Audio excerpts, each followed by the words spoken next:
O número de divórcios tem aumentado e muito nessa quarentena. É sobre esse tema que a doutora Karime Costa Lunga esclarece todas as nossas dúvidas.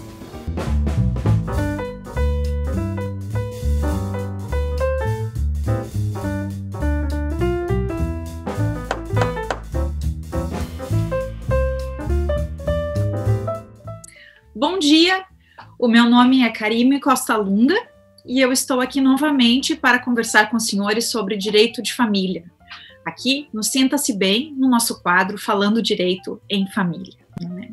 Gostaria inicialmente de registrar que ao longo desses 2 meses, quase 2 meses de isolamento, em que nós todos estamos exercendo cada um a sua forma, como lhe é possível a quarentena, o programa Sinta-se Bem encontrou uma forma de flexibilizar os seus quadros, os seus convidados, e com isso nós podemos estar aqui trocando ideias, abrindo os olhos da população, enfim, tentando atualizá-los a todos em função com essa nova pandemia, essa situação que vem nos acometendo e com certeza tem os seus reflexos em todas as áreas de relacionamento da população.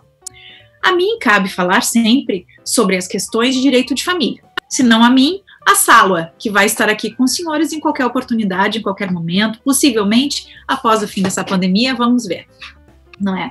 Mas o fato é que hoje eu venho conversar sobre a dificuldade que os casais estão enfrentando na convivência diária e irrestrita, digamos assim, não é?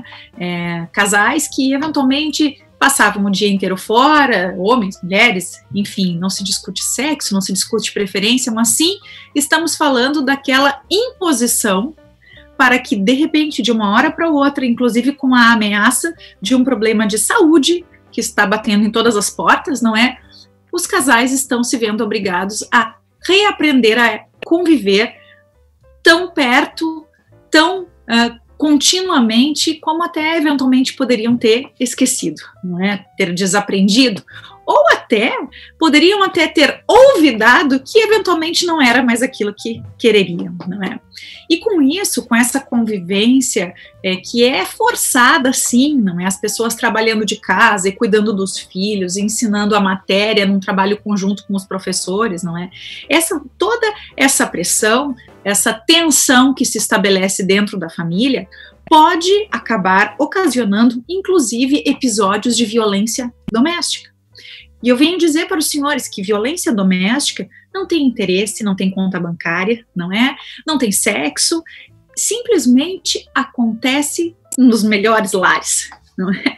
É um jargão que se costuma falar, que se costuma utilizar, mas que é a maior realidade, não é? A violência doméstica não significa necessária e unicamente algum tipo de agressão física ou agressão verbal, algum tipo de pressão psicológica. Quando nós falamos de violência doméstica, estamos falando também, inclusive, da violência patrimonial, não é?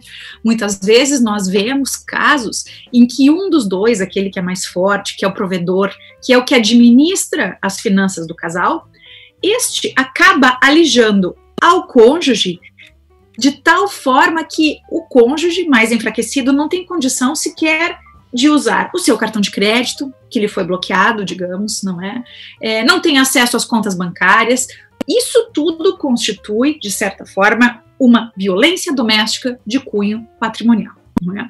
E existem diversas maneiras e diversos mecanismos que a legislação coloca à disposição da população no país inteiro, enfim, cada localidade com algumas particularidades, não é?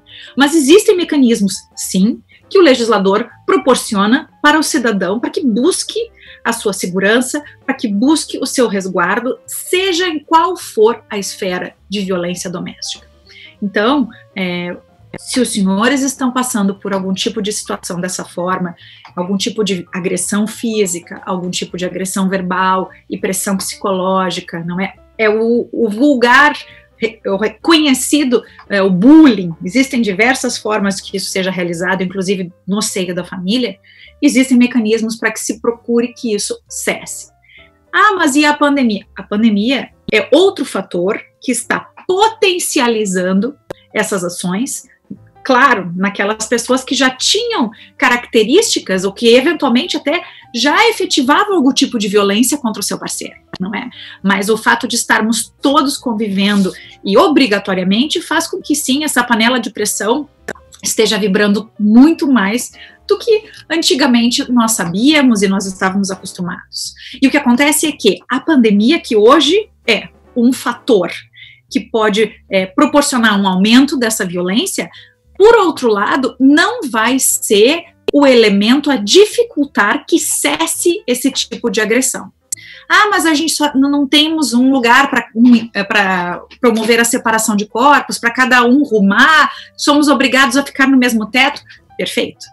Entendo, a legislação também, não é? E o julgador vai apreciar tudo que é tipo de situação, inclusive solicitando o afastamento do lar daquele companheiro, cônjuge, consorte, o que for, que promove esse tipo de agressão e buscando soluções que o legislador tem, como abrigo, o que for necessário para que cesse a violência. Então, nós estamos, quando eu digo nós, aí nesse momento é o Poder Judiciário, né, porque eu faço parte do Poder Judiciário, de certa forma, a partir do momento em que atuo nessa área de buscar os direitos dos nossos clientes, enfim, das pessoas necessitadas, o que eu quero dizer é que o Poder Judiciário está atento para esse tipo de violência que aumentou e aumentou consideravelmente neste período de pandemia e de isolamento forçado e, portanto, está preparado para atender aqueles que necessitam de um auxílio muito mais próximo e muito mais atento. Não espere que piore essa situação. Não esperem que se torne tão constrangedor e tão difícil, inclusive para os filhos que possam conviver com aqueles pais, onde exista violência, não se quer que isso se alastre, não é? Esse é o meu recado de hoje, a lei está aí para nos proteger, nós temos que buscar auxílio. Muito obrigada e até a próxima semana em que estaremos aqui novamente falando sobre direito de família. Fiquem todos bem.